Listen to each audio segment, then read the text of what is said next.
Hi everyone, I'm Megan with the I Believe podcast, and today our guest is Craig Merriweather from the Arizona Integrated Hypnotherapy. Hi Megan, how are you? I'm good, how are you? I'm doing well. I'm doing good. I've been looking forward to this. It's such a extraordinary work you all are doing, so I was happy to be invited onto the show. Thank you. We're so excited to have you here. So tell us a little bit about yourself and what you do. Sure. Well, hypnotherapist, and one of the reasons we connected is that for a few years back in 2020, 2021, I was doing online classes for the cancer support community of Arizona. I live in Flagstaff, but these were Zoom classes. And so, technically anybody in the country could join. And we had some people from, different states and actually different countries around the world a few times. And these were classes around pain control, healing acceleration, immune system boosting. And I know there's a lot of baggage around the word hypnosis and the therapeutic use of hypnosis. And we can go over some of that and the falsehoods around it, which is unfortunate that those kind of myths are out there, because I think it keeps a lot of people from even thinking about using these kind of modalities that can be so helpful. There's been a lot of research over the last 50 some years, if not longer, into the efficacy of using hypnosis. And a lot of the research is published in the peer-reviewed journals that you've all heard of, and has been accepted and approved by the American Medical Association, American Psychological Association, American Dental Association. And so we can get into a little bit of that, and even where you can find these research studies to look at for yourself. But before I dive in deep and talk solo for the next 40 minutes, because I will, did you want to move it in a certain direction? I didn't want to take over your show and just start talking about hypnotherapy for the next hour and a half. I think that's fascinating. I think that this is so important to talk to cancer patients about, because when I think of hypnotherapy, I think of quitting smoking or weight loss. I don't think of healing and pain management. So I think this is fascinating, and you can take it in any direction that you'd like to. All right. Well, in terms of a lot of the research, one of the best things you can do if you want to look at it yourself, the search engine Google has a subsection of the website just for peer-reviewed journal articles. And it's Google Scholar. The official URL is scholar.google.com, and put in anything you want into the search bar, but it will only give you peer-reviewed journal articles in medical journals, scientific journals. So if you were to even just put in, like I did last night, I put in just to see what it came up, I put in hypnotherapy and cancer, and it came up with 21,000 returns. Wow. And it just, I don't know if it does it in chronological order or just how the search returns to you, but of course you can get more specific than that. Hypnotherapy and pain control, or hypnotherapy and pain control with cancer, or hypnotherapy and surgery, or something like that. But a lot of the research that has come out in the last few years has focused on surgery. And what is found is, in one research study, that by doing a half an hour process right before surgery, anxiety levels were lowered by 56%, as opposed to the standard pre-operation protocols, which actually heightened anxiety by 42%. And so you're lowering anxiety by 56%. That means your heart rate is lower, your blood pressure is lower. In surgery, you're going to bleed less. It's going to take less time in surgery, and you're released from the hospital sooner. And reminds me of like when you get in a car accident, and the drunk driver doesn't get hurt, but the conscious driver does, because you brace, and so you make everything worse. That's what that reminds me of. Yeah, it's the exact same, not the exact same thing, but it's close in that the reason the drunk driver doesn't get hurt is because they're so relaxed and maybe even asleep at the wheel, whereas you see the car coming at you, and so you're going to tense up and you get hurt. There was another study in Harvard that they were looking at, I believe it was broken legs, broken bone somewhere, but I think it was broken legs. And they had two groups. One group received hypnotherapy once a week, I believe, and the other group did not. And the group that received hypnotherapy for healing acceleration healed 40% faster. Now, a hypnotist can't just snap their fingers 3 times, and your leg heals. But you can use the power of your subconscious mind to accelerate healing. So the group that used hypnotherapy got their casts off in 5 weeks, and the group that didn't had their casts on for 8 weeks. And so it's pretty extraordinary what the body is able to do. And it's not that, the hypnotherapist is fixing you or that hypnotherapy in and of itself is fixing you. You're going to fix yourself because you're using your own healing power. And a big part of it is turning off the stress response. Of course, having cancer or any sort of extraordinary illness is going to heighten the stress response. And the unfortunate part of that is while it's always nice to have that fight or flight response when you're in danger, say, well, here in Arizona, at least down south in Arizona, if you're hiking on the trail, there's a rattlesnake in the trail. You want to move away from the rattlesnake. You're walking home and at midnight, don't go down the dark alley, even though it's a shortcut home. But you're going to get that anxiety, you're going to get that fear. Well, should I take the dark alley and save myself 15 minutes walking home? You're going to get that fear, you're going to get that anxiety as warning signals. No, don't take the dark alley. No, don't go towards the rattlesnake. Out in the forest, the bear's coming at you. There's a fight in the street. That stress response, that fear is going to warn you that there's danger. The issue with warning you that there's danger is that it's going to turn on the stress response and change the chemistry in your brain, creating the hormones of adrenaline and cortisol. And, adrenaline, you probably heard the crazy stories of grandmothers lifting cars off of babies. That's adrenaline doing that. That's not coursing through your body. Your brain creates neuropeptides. These are molecules the brain creates. Hundreds of millions of these molecules dumping into your bloodstream when you get anxious or stressed or afraid or feel any sort of emotion, because these molecules send the signal of emotion to your body, to the cells of your body, to the tissues of your body, the organs of your body. And so that's why you have that feeling state. You can differentiate anxiety from fear, from anger, from joy and happiness. So these are literal molecules of fear, molecules of anxiety now coursing through your body. 300% more blood is now moving to the big muscles of your arms to fight. 300% more blood moving to big muscles of your legs to escape. That's got to come from somewhere. So your immune system the power of the immune system turns down. The power of your digestive system turns down. It's turning down the volume on all these different systems because you need to fight your way out of a situation. Again, great if there's actual danger, forest fire coming towards your house or a tornado or, you're a refugee in a war-torn country. Great to have that. But when you get the bad news from the doctor, that's maybe not the best time to put yourself in the chronic fight or flight mode, to armor yourself against this danger, because it's pulling all that power away from the systems that need it to help you deal with the situation. And so part of the reason hypnotherapy works so well is because the foundation of therapeutic hypnosis is relaxation and rest. It turns off the sympathetic nervous system, the stress response, so all that power goes back to the parasympathetic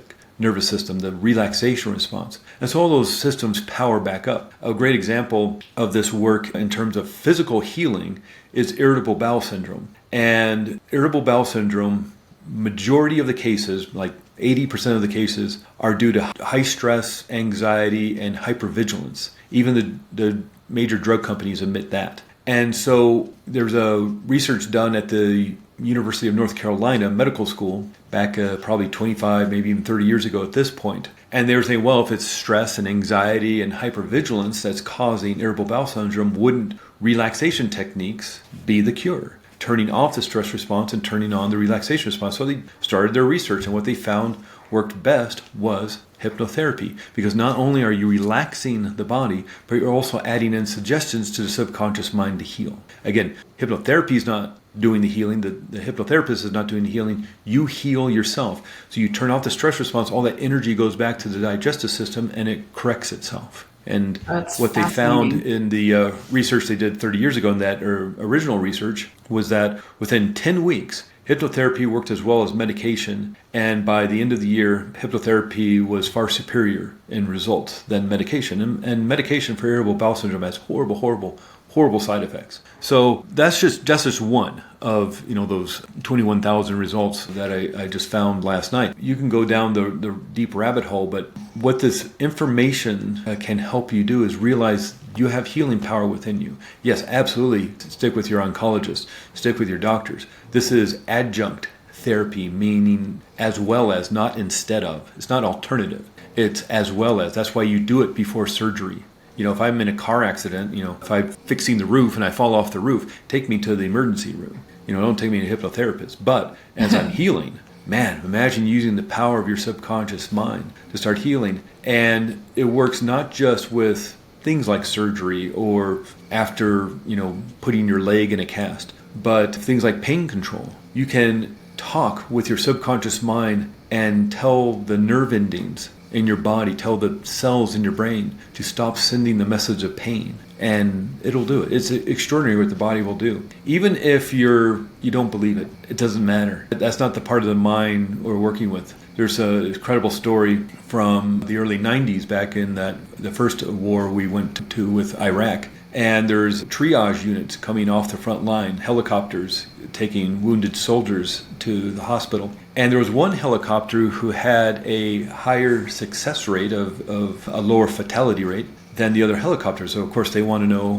what this nurse specifically is doing, this triage nurse. And what she was doing was talking with her patients, the wounded soldiers in the helicopter, and telling them that they were safe, telling them they could stop bleeding, telling them they could lower their heart rate, telling them they could lower their blood pressure and help stop the bleeding. Even if they were unconscious, they would do it. It's extraordinary. And of course, you don't want to call that hypnosis. Last thing the military is going to do is tell everybody they're using hypnosis. So what they call it is verbal first aid. You can look up books on Amazon, verbal first aid. All it is hypnosis. A lot of the soldiers were unconscious. They were, blown up in their cars or shot or whatever. They're unconscious, and yet they were still following the instructions to stop bleeding and to lower their heart and all that stuff, knowing that they were safe because they were in the helicopter and the nurse was there with them. Extraordinary. And just because she was using those instructions, she had a lower fatality rate than all the other helicopters. So now that's a thing that they use in the military. So it's an extraordinary use of your subconscious mind. You are that powerful. And it's a great addition to all the other work you're going through. We can do a little bit of more of the history around it if you like. But sure. The interesting thing around hypnosis is it's really, while it's been, the trance state and using trance state in healing work's probably been around for, thousands upon thousands of years. It was really just, in the late 1800s or so, mid 1800s that this work came about, at least the modern day version, I guess. And what's fascinating about it, even the word hypnosis, while it's kind of been co-opted by movies and TV shows to be scary and to make people into zombies and go assassinate the prime minister and all that, it's really just a way to move the plot point forward. I mean, how are you going to get Jason Bourne to assassinate the prime minister of England? It's like, oh, we'll hypnotize him to do it, and then we save ourselves a lot of film and a lot of money having to film all that. Let's just do it that way. And it's not the way it works, and we'll even get into the entertainment side of it here in a second. But really, it comes down to being able to move into a quiet mindset, a quiet state of mind and body. And in fact, the word hypnosis comes from Greek mythology and the Greek god Hypnos, who is the Greek god of sleep. And back in the 1850s or so, there was a doctor in England. His name was Dr. James Bard, and he was a surgeon. And, back in the 1850s, you didn't have fancy hospitals. You didn't have fancy anesthesia. You have to have your leg amputated. You're biting down on a stick, or you're, blow to the head to knock you unconscious. So what Dr. James Bard started doing, he started using this deep trance state to put people so far into trance it'll look like they were in a coma. And then he could do amputations. He could cut people open and take out tumors and sew them back up. He could deal with war wounds and injuries and all sorts of things. Now, he didn't invent the trance state, as I was saying, whether in India or Egypt or the Aboriginals of Australia or South America or wherever, they're using trance state in their healing and spiritual work thousands upon thousands of years ago. But in 1850, Dr. James Bard started using it, needing a word to describe it to his colleagues and to write about it. He decided to name this coma-like state after the Greek god of sleep. And so he named it hypnosis. And since then, it's grown to encompass all sorts of these different levels of trance state, these altered states of consciousness. Now, there's another scary word, or scary phrase, I guess. And, really what we're talking about is brainwave state. And it's this altered states of consciousness we go in and out of all day long. Again, we're not talking movie altered states of consciousness. We're talking about when you're driving home and you start thinking about work tomorrow and the PowerPoint presentation you got to get together, or you got to meet with your employees at the end of the week, or you got people coming over on the weekend and you need to get to the store, and all of a sudden you find yourself in your driveway and you don't remember the last 8 blocks. You just put yourself in an altered state of consciousness. You're in a meeting at work, or you remember back maybe high school math class, and you just start staring out the window because it's so boring. You just put yourself in an altered state of consciousness. Someone's talking to you, and my God, your kids are talking to you. I didn't say that, but your kids are talking to you, and all of a sudden your mind starts, because they're telling you about this weird story about the neighbor's dog and something. You're like, okay, tomorrow at work I got it.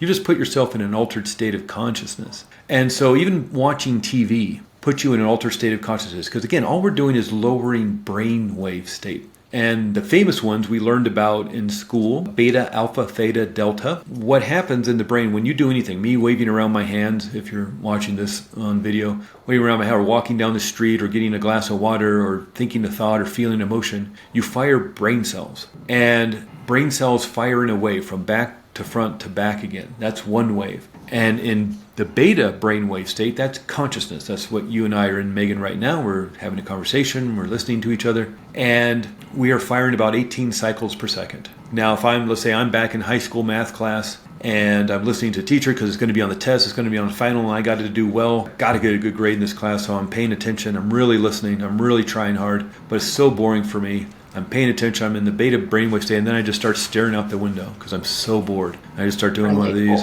And now I've lowered my brainwave state. I've now moved down to the alpha brainwave state. I'm firing about 12 cycles per second because I moved inward. I'm daydreaming about the weekend and how much fun I'm going to have with my friends. I'm not paying attention to the teacher. I don't even hear what the teacher's saying anymore. Not paying attention to the kids in the class, what they're doing. They're acting up, or they're throwing spit wads, or they're asking questions. I'm not paying attention to any of that. I've moved inward. I'm thinking about the weekend, just staring out the window. And then my eyes are getting heavy, my head's starting to nod off. And now I'm slowing down even further. Now I'm firing about 6 cycles per second.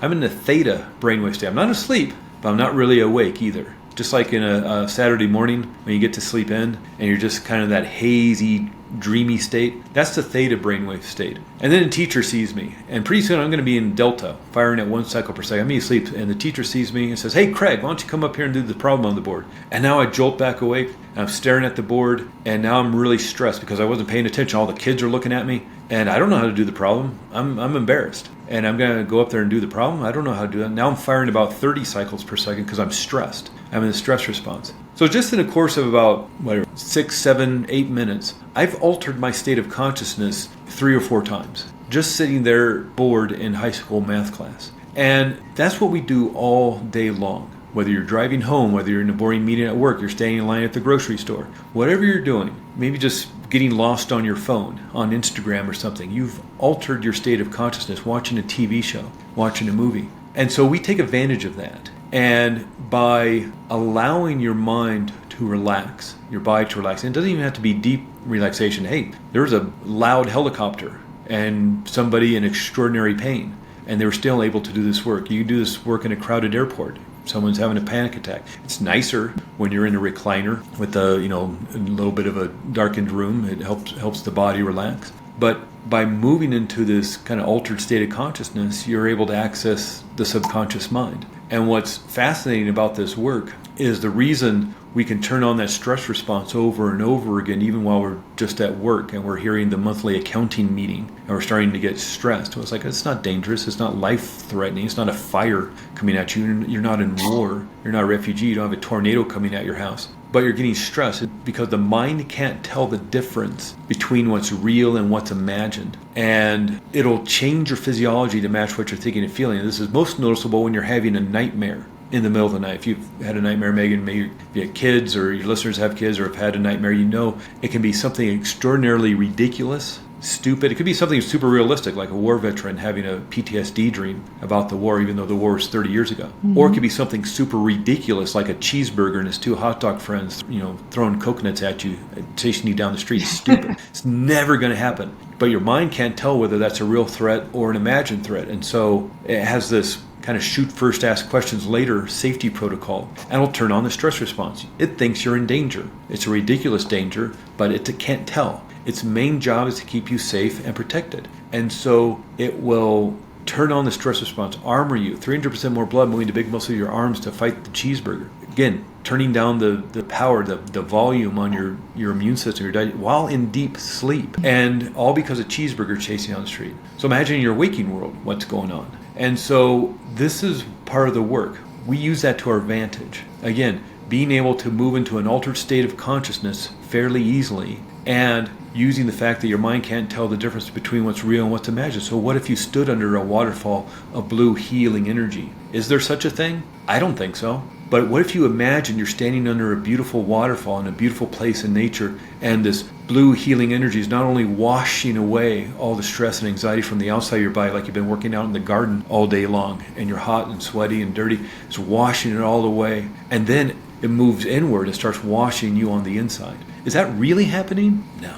But your mind can't tell the difference between what's real and what's imagined. It'll change your physiology to match what you're thinking and feeling. And so that's a lot of the healing work you can do. I think a lot of people have the misnomer that you go to a hypnotherapist and they're going to make you, cluck like a chicken and bark like a dog. Yes, that's the one. Yeah. And it's, there's all those entertainment shows, the Las Vegas shows and the comedy clubs and YouTube videos. And there's that side of it. And it's unfortunate that it's out there. I wish they would maybe somehow call it two different things. It's unfortunate to use the same kind of verbiage and wordage around that. And those shows are funny. They're there to amuse. But please understand that everybody that gets up there, and whatever the gag is, whether they sing like Elvis Presley or they dance like Michael Jackson, or they pretend they're on a roller coaster, or they're imitating Beyonce, or whatever the thing is, they're up there because they want to be up there. They literally volunteered to be up on stage to be part of the show. Assuming that they're not actors, they're not part of the improv troupe in that city, assuming they're all people,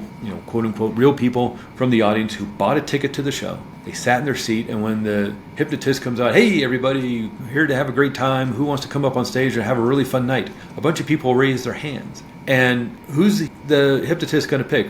Are they going to pick the people not raising their hands who don't want to be up there? Or are they going to pick the people who are excited to be up there? They're going to pick the excited people. So they bring them up on stage, and what's your name and where are you from? And you want to have a fun night and have a really great story to tell your friends later. It's like, yeah, would you want to go into hypnosis? Yes. They say yes like 7 times before this person makes them, sing like Elvis or dance like Michael Jackson. They want to do it. They're exhibitionists. They're extroverts. They want a funny video to put on YouTube or Instagram or TikTok. They want to look silly in front of their friends. They just want to have fun. And they do. And so imagine if you want to heal. What are the chances that you're going to do that? And so that's me talking really fast and not letting you get a word in edgewise about it, because I know there's just so many misnomers about it that it's nice to be able to get the information out there about truly what is possible. You have the ability to heal, and a lot of that information is held within your subconscious mind. Of course, go to your doctor. Of course, keep going to your oncologist and come up with a healing plan. But part of that plan can be using, if you're doing chemotherapy, if you're doing surgery and things, why not add hypnotherapy into the mix to help with that? Pretty extraordinary what you're able to do. Yeah, I totally agree. I actually have a friend who had childhood cancer, and her nurse used to sit with her every day and tell her to imagine little Pac-Mans going through her body, eating all the cancer. And she still to this day credits complete recovery with that visualization of the little Pac-Man eating the cancer. Yeah, what's fascinating is you can watch the extraordinariness of science. It's mind-blowing, but you can go on YouTube and look at killer T cells. And some of the images, they look like yellow Pac-Man things or little yellow octopuses. Because what the T cells will do is they'll come around the cancer cell and grab onto the cancer cell and then inject the DNA code. Because, basically, the cancer cell forgets how to die, apoptosis. You forget how to die. And so the killer T cell will come around, surround the cancer cell and inject DNA code into the cell so it remembers how to do it. And so whether it's little octopuses or little Pac-Man or Mrs. Pac-Man or whatever you're doing, you can use your imagination and help boost. Again, the mind can't tell the difference between what's real and what's imagined. And by knowing where the cancer is, you can direct your attention onto that area. The body has an extraordinary ability to find cells and get rid of them if need be. And what's fascinating about it, there's actually kind of 2 different ways of even visualizing that kind of work. You can do it in a more warrioristic kind of view, where the knights in shining armor or the military or the whoever is coming to clean up the cancer cells. You can also do it in a more loving, nurturing way, doing it with compassion. Compassionate, loving little octopuses come and assist the cancer cells in remembering who they are. so they can, dissipate and evaporate and turn to dust like they're supposed to.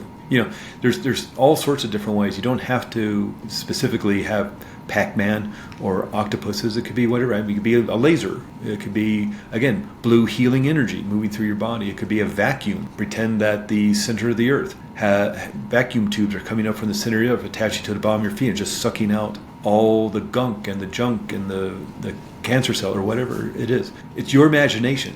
Use use it in whatever way you want to create healing. But again, a big part of the reason why this works, the mind can't tell the difference between what's real and what's imagined. And again, the great example is a nightmare. Even while in deep sleep, it'll change your physiology, put you in the stress response, even while in deep sleep, because a cheeseburger's chasing you on the street. Is that ever going to happen? No, never. And yet your body thinks it's happening right in the middle of the night. And you wake up sweating and your heart is racing, and maybe you wake up with a scream because you want to be consciously aware of your surroundings, looking for danger, all because a cheeseburger chasing you on the street. So imagine if you had the Mrs. Pac-Man or Pac-Man going through your body, or loving octopuses surrounding compassionately, or knights in shining armor, or lasers, or waterfalls, or whatever. Imagine if you're doing that on a regular basis. Even if you're sitting in the chemo chair, for an hour or so, however long it's taking, and just imagining, boosting what the chemo is doing, or vacuuming out. Now that the chemo's in there, now you can vacuum out all the cancer cells. It's pretty extraordinary what the mind's able to do. And, I highly recommend, if you want to do the deep dive into the science behind it, go to that scholar.google.com and just look at some of those research studies. They're pretty fascinating. And I know some of them are a little bit difficult to read. At least I find them difficult to read sometimes because of the medical language they're putting in there. But even if you just plain Googled hypnotherapy and healing, or hypnotherapy and cancer, it's pretty extraordinary what you're going to find. And so, it's really using the power of your own subconscious mind. That's the kind of foundation of the work. Adding in, language, healing language that really comes from you. Because what is it that you want? For example, just as an example, I think everybody should have more joy in their life. But maybe that word doesn't work for you because it was used too much in your house growing up. Mm-hmm. So happiness, I don't know, it's kind of the same thing. It's just semantics. So, okay, well, let's use the word happiness instead. So you want to use what works for you in terms of the healing. And it's really an extraordinary way to heal, using your own subconscious mind for healing. Your subconscious mind is for you, and it's not against you, even though it may seem like that at sometimes. Your subconscious mind is just trying to keep you safe and protected. It's just maybe using faulty instructions on how to do that. Maybe instructions that were, installed when you were a child. A lot of people deal with procrastination, or maybe they deal with, issues around authority figures or their boss at work or something. And, maybe that came about when you were a child because it was safer to make yourself small and hide when things weren't going so well in the house. And maybe that's what kept you safe as a child. But that's not going to work when you're an adult. But if those instructions are still in there, you've almost kind of hypnotized yourself to create a certain feeling when maybe, here's a great example. You're at work and you're in your office and you're doing the marketing or whatever you're doing in your job. And Bob and Fred next door, the two accountants, start arguing about the end of the month numbers and how they're not adding up. And there's raised voices. And you as an adult sitting there doing your job all of a sudden get really anxious and afraid, and your palms get a little sweaty. It's because Fred and Bob are raising their voices next door, arguing about accounting. And why? It has nothing to do with you. You're not an accountant. You have something totally different you got to deal with. But it's those raised voices that are signaling danger within your subconscious mind, because maybe when you grew up, there was raised voices in your home, and that meant your home wasn't very safe. And the best thing to do when there is fighting in your home was to make yourself small and to hide. I mean, that was the best thing you could have done when you were a kid, to keep yourself safe. But that doesn't work when you're an adult. But that trigger of hearing the raised voices in the next room, even though it's Bob and Fred arguing about the accounting for the month, causes you to create that anxiety or that stress or that fear, and maybe even a physical reaction like an upset stomach or a racing heart or your sweaty palms or something. It's almost like you've hypnotized yourself to protect yourself in that way, to warn you that there's danger. That trigger of raised voices is triggering that armoring to keep yourself safe. But you're using the instructions of a child. But it's kind of computer programming. Nothing's going to change unless you change the computer program. You can wish it away, you can talk to your friends about it or whatever, but it's really not going to change until you change the instructions. Maybe there's something around the child that needs to be healed, and that's what hypnotherapy is great at. Again, it's not that a hypnotherapist, it's not that I'm going to fix anybody or hypnotherapy is going to fix anybody. You're going to fix yourself, because who better to know what that child needs than you, or even what the problem is. Even if you don't consciously know what the problem is, subconsciously that instruction on how to keep you safe is in there. And that's such a great way to you're look allowed at to it. change it. I think people really, that's just such a great way to look at it that I don't think people really stop and think about, or even know that they should stop and think about. You just think that's how you react because that's how you react. That's fascinating. Yeah. It's not unlike, say, let's say a 12-year-old kid was in a car accident with a red pickup truck, head-on collision with a red pickup truck when they were 12 years old. Obviously, they're not driving, they're in the back seat, but they're in a really bad car accident with a red pickup truck when they're 12 years old. Now they're in their 50s, they're driving down the street, it's a clear day. They don't even remember the accident. It's not even, so long ago. They don't remember the accident, but they're driving down the street, it's a clear day, great traffic, no problems, the windows down, the music's playing. But when they get to their destination, they're just gripping on the steering wheel. They're stressed. They're anxious. And it's like, what's going on? They don't understand why they're feeling so stressed and anxious. Well, maybe all their peripheral vision, they saw a red pickup truck parked in a parking lot. Not enough to really grab the attention because it's parked. It's not coming straight on. The last time they encountered a red pickup truck, it didn't go very well. And so there's a heightened tension within the body. Be on high alert because there's danger. What's the danger? A red pickup truck parked in the grocery store parking lot. Again, not really coming at you, not a super duper danger, but it's enough to trigger the stress response out of the, because they saw it out of the peripheral vision. Not consciously aware. Maybe they could even see the red pickup truck and it's like, oh, cool red pickup truck. And that may even trigger not understanding that the anxiety they're feeling is related to the red pickup truck because the instructions are in the subconscious mind, that unconscious part of mind. And again, the subconscious mind is there to protect you. It's not against you. It's to protect you, it's to keep you safe, it's for your survival. It's running your immune system, your digestive system, your respiratory system, growing your hair, splitting our cells, all that great stuff we don't have to think about. It's holding on to those habits of tying our shoes and riding a bicycle and walking and all the things that we do that we don't have to think about, zipping up your jacket. But it's also there to keep you safe and protected. And one of the ways it's doing that is with these files that it's like it's got this big filing cabinet with all these files of all the trauma and the fear and the anxiety that we've gone through, like the embarrassment, the humiliation, the things that have caused anger, because it doesn't want to experience it again. If something has caused trauma in your life, you don't want to experience it again. So if anything looks like one of those files, it'll warn you. The feeling of anxiety, the feeling of fear is a warning signal. If you pull the fire alarm in a building, the sirens go off, the lights go off, warning everybody that there's danger, you need to get to safety. Well, we also have a warning system, but it's feelings of anxiety, the feeling of fear.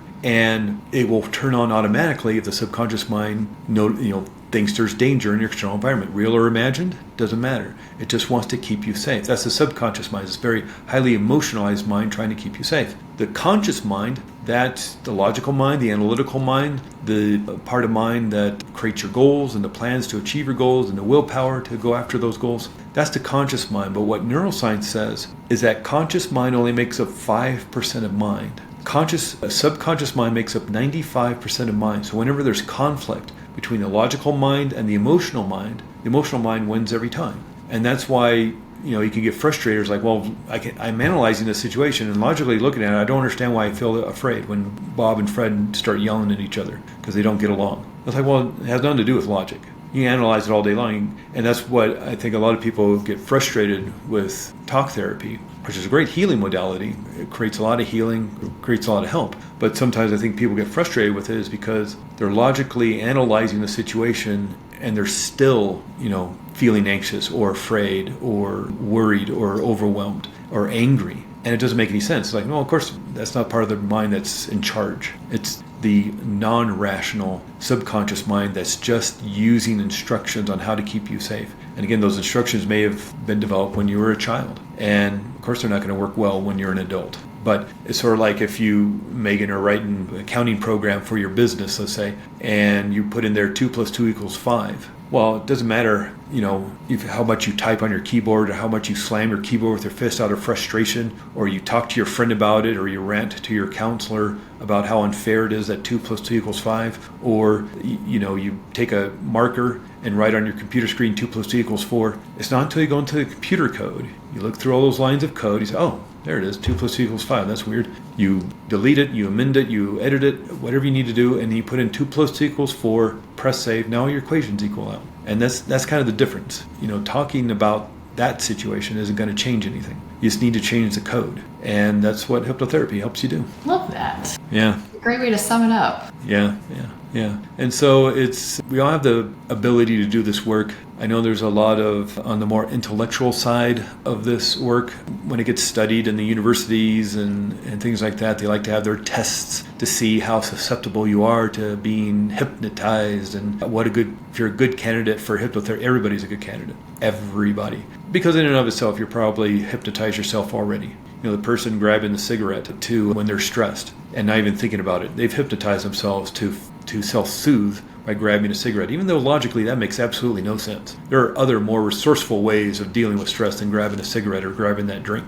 But hypnotize yourself. Or feeling anxious when you hear Bob and Fred arguing. You've hypnotized yourself. We're all in some sort of trance state, whether we're daydreaming while we're driving home. And it's not that you're unsafe. Just like you can tie your shoes without thinking about it, or walk down the street without thinking about it. You can drive home because you've driven home thousands of times. If you've lived there a few years, 365 days a year, you've driven home thousands of times. So you're just doing it automatically. Your subconscious mind is taking over the driving. You know how to do it. And now your conscious mind can think about the meeting, or you got guests coming over the weekend, family coming over. So you start thinking about something else. So we just take advantage of that. You can all do it. Again, watching TV puts you in an altered state of consciousness. How easy is that? Yeah, and I think so you can all do this work. Yeah. Yeah, and people, I think medical professionals, any people will be the first to tell you that if you think bad thoughts, you put yourself in a negative space, you're going to cause stress or health issues and stress. You're going to cause all these negative things. So why can't it work in the reverse? If you put yourself in a positive state, you could,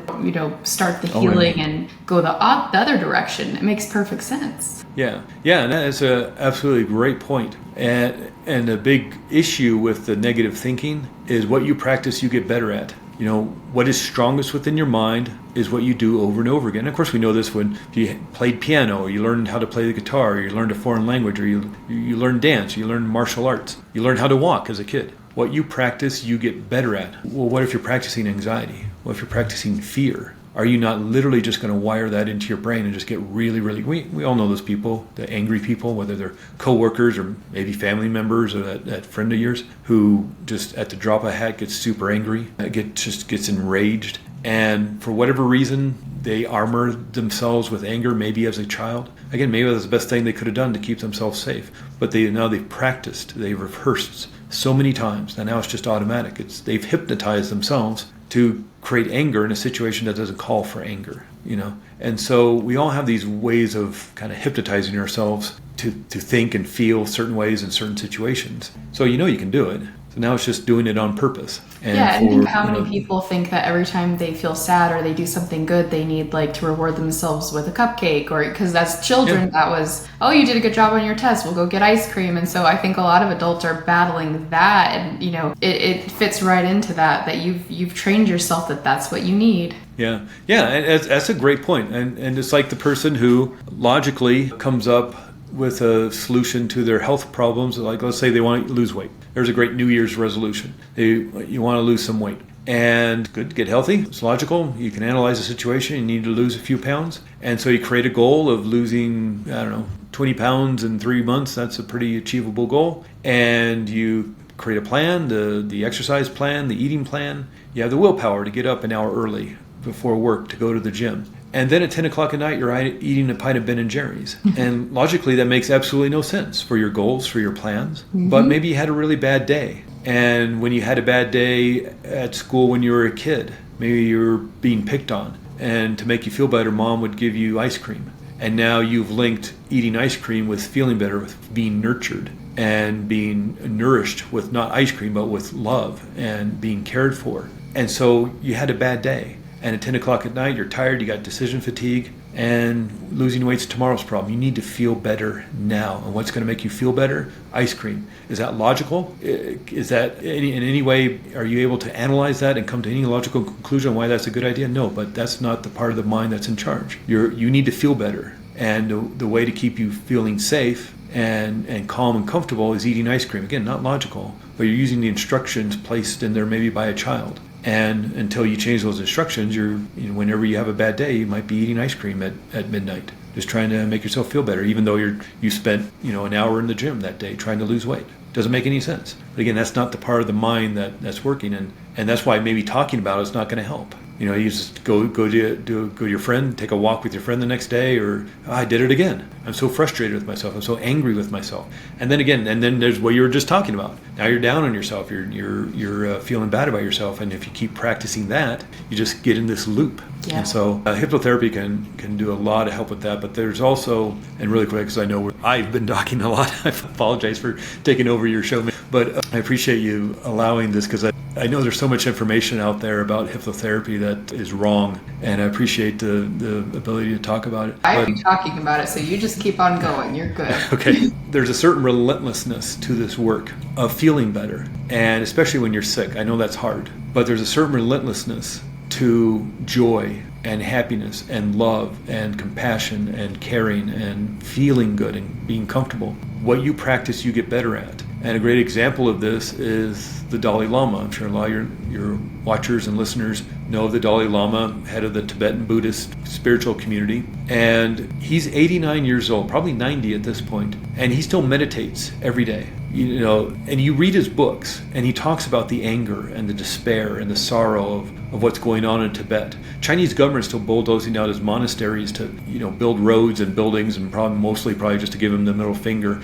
And they're arresting his monks and torturing his monks. Of course, that's going to create anger and sorrow and despair. He's a human being. It'd be odd if he didn't feel like that. He was exiled out of Tibet in 1957, something like that. But he doesn't want that to be who he is. He doesn't want that to be his essence. So every day he practices loving kindness and compassion. And again, if anybody was to have it down by now, you think it'd be that guy. He's not married. He doesn't have any kids. He has a staff of people to meet his every need and want. And granted, he has great responsibility. But he doesn't have a lot of the challenges that you and I, Megan, and your listen and all the listeners have of family and kids and doctor's appointments and things like this. And so, but every day he's practicing loving kindness and compassion. Look at any master musician. Let's take Yo-Yo Ma, considered one of the greatest cello players alive. He's 67. He still practices 3, 4, 5 hours every day. Again, if anybody was just to kick back and phone it in at the age of 40, it'd be that guy. But he wants to master this instrument. He wants to master his music. So every day he practices.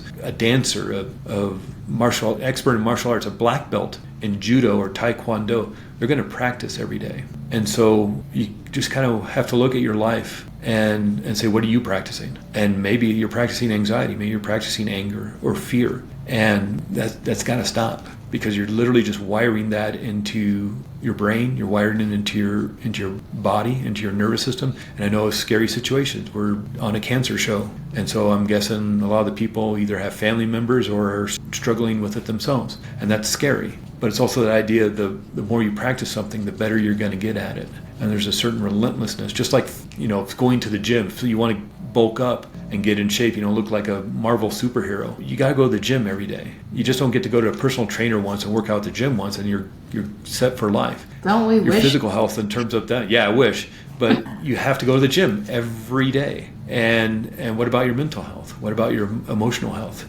Just because you get rid of the anxiety doesn't mean you're joyful and happy the rest of your life. There's practice in that too. Just like going to the gym or doing something. You don't have to do the gym, go to dance class, go to a spin class, go to walk with your friend around the park or around the city or whatever. Find something to do to exercise your body, but then what are you doing for your mental health and your emotional health? There's a certain relentlessness to this work. Ask the Dalai Lama. You just got to keep practicing. And again, you don't have to, obviously, with our lives and the busyness of our lives, we don't have 3-4 hours to work out in the gym or to meditate maybe. But what if you had 5 minutes? Just find something that works for you that you can do in 5 minutes, whether it's meditation or prayer or exercise or something.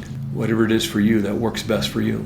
Find something to do, even if it's just 5-10 minutes, just to recharge yourself. Maybe just drawing. doing something creative, just finding something to boost your mood, and then practice that, and finding ways to quiet yourself, quiet your body, quiet your mind. Again, whether that's meditation or prayer or some form of guided visualization through hypnotherapy or something like that. And what I love about all three of those things that you just said, those are all things that anyone can do anywhere for free, with physical limitations, visual limitations. A lot of people listening probably have eyesight issues, especially right after surgery. Sometimes they can't be around the light for a couple weeks. They're kind of in a dark room. You can visualize, you can meditate, you can pray, you can do all of that wherever you are right now. And so I love having that tool for them. Yeah. And if you got your eyes are bandaged up and you're in a darkened room, you can still imagine that you're on a sunny day on the beach, or a beautiful field with sunflowers or something.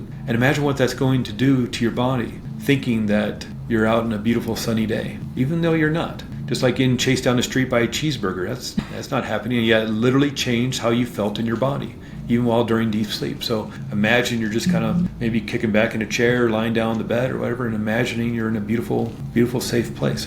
Yeah, good. And for anyone who's listening who might want to try meditation and you're thinking, I can't just sit there and not think about anything, because that was my first thought with it. If you go onto wherever you're getting this podcast, type in guided meditation and they will come up, and you can listen to ones that are specific for healing, for all different things, and they just kind of tell you what to imagine, what to think. So if you want this and you have no idea where, start there. Podcast. Yeah. Guided visualization is almost the opposite sort of meditation, in that a lot of people, when I'm talking to them, when doing a consultation call, talking about what they want to work on, whether hypnotherapy will be a good fit for them, and what they want to accomplish. And by the way, the answer is yes. Though that's why, I tried meditation. It doesn't work very well. I got a really overactive imagination, a really overactive mind. Like, great. Then you're a perfect candidate for this work. Because what you were just saying is it's not so much that you're trying to have your thoughts disappear like clouds moving in the breeze through the sky. No, let's use that imagination. Let's use it to your advantage. And whether, again, you're standing under a waterfall of blue healing energy, or the center of the earth has these vacuum tubes attached to your feet that's sucking out all the anxiety, the fear, the cancer, whatever it is, you can use your imagination to your advantage. Use your skills. And if you have an overactive imagination, perfect, then you're an absolute perfect candidate for this work. If you're great at meditation, you're also great at this work. There's really nobody, and again, that's what frustrates me about the more intellectual side of this, where they have their tests and their, to see if you're a good candidate to do this hypnotherapy. It's like, are you breathing? Then you're a good candidate for this work. I love that. Eyes open, eyes closed, bright room, dark room, whatever you need. Helicopter shot up, a crowded airport, or in a quiet room sitting in a recliner. It's whatever. You can do this work. And a lot of it's just plain pretend. You don't have to achieve some sort of official trance state or hypnotic trance state. Just pretend. Just play pretend. And pretend that Pac-Man creatures are eating up the cancer cells, or pretend that a vacuum tube's attached from the center of your earth to the bottom of your feet and you're vacuuming out, or pretend that you're standing under a waterfall, or pretend whatever. What do you like? Because your mind can't tell the difference between what's real and what's imagined, you'll change your physiology. Pretend that you feel peaceful and calm, and you're sitting on a beautiful beach, or walking through a beautiful place in nature, in the mountains, in the desert, whatever works best for you. Or you're in a beautiful sacred building, a beautiful sacred room. Yeah. You're just sitting, maybe waiting for the doctor to show up in the waiting room or whatever. Yeah, this is like that. Yeah. So use what you got to your advantage, and you're doing it anyway. It's very true. This is going to sound a little crazy, but when I'm running on the treadmill, I think none of us want to be running on a treadmill, right? If it doesn't feel great, we get in our head, we're bored, we want it to be over. I visualize running through a really pretty forest, which is not the same as meditation. Obviously, I'm running, I'm actively thinking, but more on what you're thinking or what you're describing. And it helps so much. Like, I can't describe how much it helps. Like, it just makes me run faster, makes me stop wanting to stop. Just visualizing that beautiful forest I'm going through, and it's completely in my mind. Yeah. And I guarantee you, probably all professional athletes, all Olympic athletes are doing some sort of mental visualization work like that, to get themselves pumped. And, as we're recording this, we just finished up the Olympics, and I guarantee you every single one of them was spending some time visualizing their event. Yeah, they're practicing, they're rehearsing, and of course they're going to the event and running the race or swimming or gymnastics, whatever they're doing. But I also guarantee you every single one of them was finding a recliner or a couch, closing their eyes, and running the event in their head, because we know that'll literally wire that success into their brains. Mental rehearsal. They've been, a lot of your listeners may remember the Soviet Union back in the 1970s, and the gymnastics team was so far dominant over everybody else. They won gold, silver, and bronze. Nadia Comaneci and all those amazing gymnasts. And nobody could figure out what they were doing that was different than, why were they so far superior? Nobody could figure it out. And then in the late 70s and the early 80s, the gymnastics team, some of the members and some of the coaches started to defect. And they told the world that they were spending at least 50% of their time in mental rehearsal. So they just sit, they do the parallel bars, or they'll do the rings, or they'll do the mat work. But then they would sit down on a couch or a recliner, close their eyes, and just run it in their heads over and over and over again. And the reason why we know that works now is because it will literally wire that in your head. The mind can't tell the difference between what's real and what's imagined. And so if you just pretend that, if you're a basketball player and you're pretending you're shooting free throw shots successfully, or you're doing gymnastics and you're doing all the twists and the turns and the tumbles or the dismount off the uneven bars or whatever, you're successfully doing it over and over again, you are literally wiring that into your head. And so you mentioned this a bit ago. It's like, well, what if you're thinking about the negative stuff? So if you're thinking of failure, let's say somebody's got to give the speech at the big conference in a couple of months, and they're thinking about it as they're falling asleep, or they, oh my God, I'm going to trip over my words, I'm going to forget what I'm going to say, and my PowerPoint's going to be upside down, and people are going to laugh, and they're going to throw rotten tomatoes at me, and they're going to chase me off the stage with pitchforks and fire. It gets bigger and bigger and bigger. Are they not practicing failure? Are they not literally wiring that into their heads? And then, oh my God, they trip over their words, and they forget what they're going to say, and they put their PowerPoint in backwards. And, use your mind to your advantage. And you can practice happiness, even if you don't feel confident and happy right now. What if you pretended? What if you remember a time when you felt happy? Even if you were a kid and you went to the beach with your family or on a vacation, and you hung out with your friends or whatever it was. What if you pretended you were happy? Would you not just start wiring that happiness into your mind? But again, there's also a relentlessness to this. It's just, you don't get to pretend once.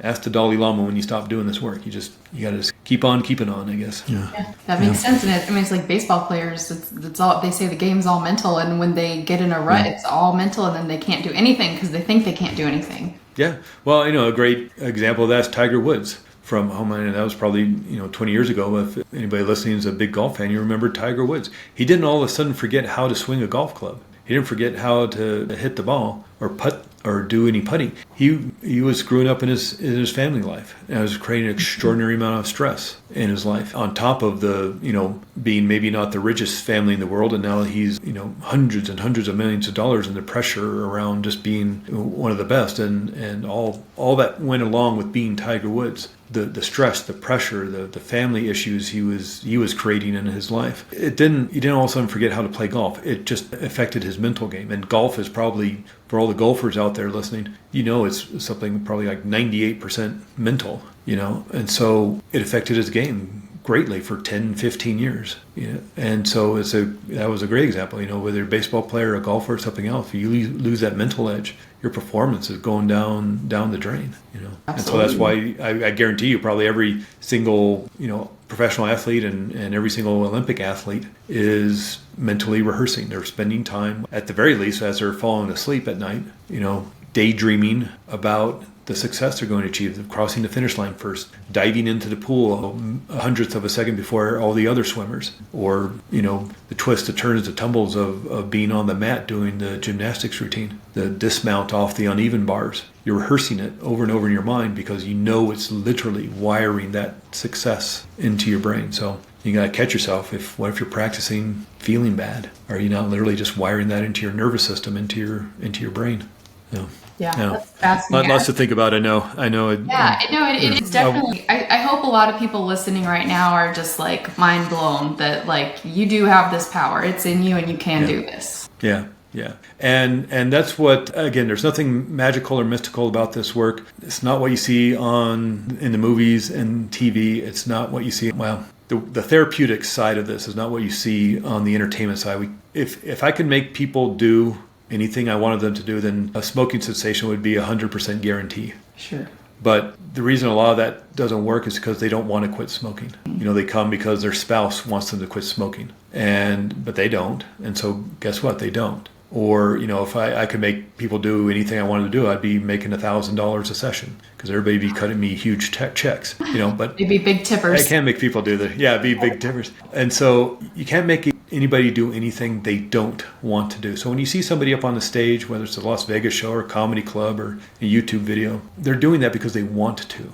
Yeah. And you often see sometimes in the shows, they'll excuse somebody from the stage because they thought they wanted to do it. And then you got up on stage and there's 100 people, 500 people staring at them with bright lights. They don't want to be up there anymore. So they get excused from the stage. They're not a good candidate. But you're allowed to do the thing. And even things like pain control. There's videos on YouTube of people using hypnosis to get root canals. I don't know why you would film that or put it on YouTube, but you can watch that kind of stuff because they're allergic to the lidocaine or the Novocaine or whatever. Wow. And so they can't use the traditional methods of pain control. So they use hypnosis. And they're getting root canals or cavities drilled or whatever. It's amazing. You're just sitting there. Yeah. Yeah. And it's not, it's amazing. It's you're amazing. You have the ability to do this. And maybe it takes a little bit of practice, but like you're saying, find something on YouTube. There's tons of stuff. Oh, yeah. Visualizations and all sorts of stuff on YouTube for free. Start practicing just listening to that. If you have an overactive imagination, perfect. Yeah. Then you're the great candidate for this. And remember the flip side of that. You can go the other way too. So if you're always having negative thoughts and you are going, why me? Why does my stuff always break? Why am I always having this bad luck? Why am I always doing all these horrible things? It works both ways. Yeah. There's lots of sociological research. People, they would do things like they leave whatever, like a dollar bill or a $20 bill on the sidewalk. And people who thought they were lucky found the $20 more often than the people who thought they were unlucky. Makes sense. And it's just like stuff like that. If like you think you're lucky, you're going to see things that bring you luck. And you're going to see the $20 bill on the ground. If you think you're unlucky, you got blinders on because you're not lucky. So why would you find the $20 bill?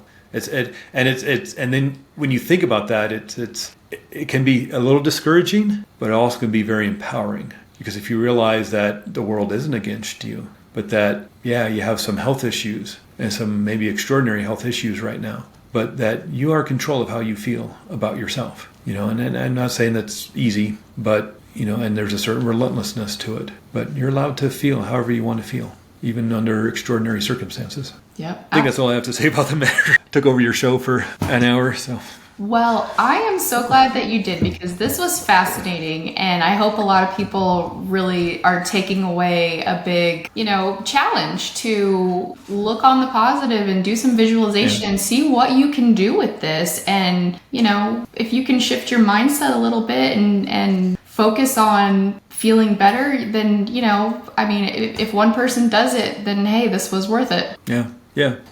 And again, just practice makes perfect, and there's a certain relentlessness to it. Ask the Dalai Lama when you stop doing this work. Ask the, buffed out Marvel superhero when you stop working out. It's just, you just keep going, keep on keeping on. Well, if you've seen Endgame, you know what happens. You get fat Thor. Oh, yeah. Well, and just since we're talking Marvel, and as we're recording this, that Deadpool Wolverine movie came out. Not that I'm a big superhero movie, but I'm fascinated by people working out. And Hugh Jackman, for 10, 12 years, worked out 3 to 4 hours every day to get that Wolverine body. I was reading articles like in the health magazines about his routine and what he had to do, and it was awful. He hated it. That's why he kind of retired the character and did that last movie as Wolverine, and like, I'm done. I don't have to work out. I don't have to keep my body like this, because he never knew, when they'd have to call him in for reshoots or anything. So he always had to have his body at that Wolverine level. Mm-hmm. And then he retired and he walked away and he was out of it until, I can't imagine what kind of money they offered him